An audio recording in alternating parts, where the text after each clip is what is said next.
Mr. Speaker, last week the House voted on a bill to reopen the government, but tucked away in the fine print of that bill was something very disturbing and troubling, a very brazen payoff.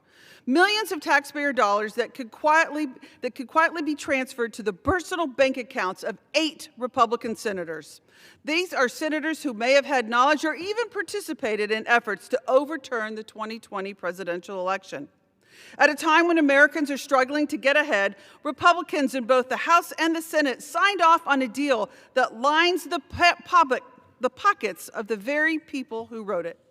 In the very corner of this district, families are doing everything they can to make ends meet. They are juggling rising grocery costs, higher rents, health care bills that seem to grow every single month. They expect this Congress to meet the moment with integrity, responsibility, and the basic respect for the people we serve.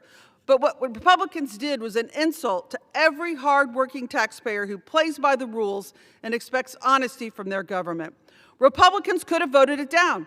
They could have passed an amendment to remove that provision from the bill, but despite being given the opportunity to do so, House Republicans let it pass. Now, I'm grateful that the House voted just last night to pass a bill to take this away, but there's no guarantee that the Senate will actually do that. The American people deserve better than this corrupt backroom deals. They deserve better than legislation crafted to enrich the few at the expense of the many. And they certainly deserve better than a governing philosophy that treats cruelty as strength and corruption as strategy. The contrast before us could not be clearer.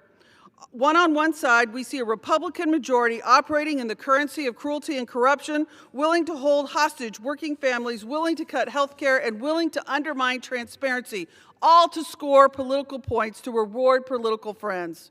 On the other side, Democrats are fighting with courage and compassion. We are fighting to protect the Affordable Care Act, to keep health care accessible for millions of Americans. We are fighting to lower costs for families and restore trust in a government that should be working for the people.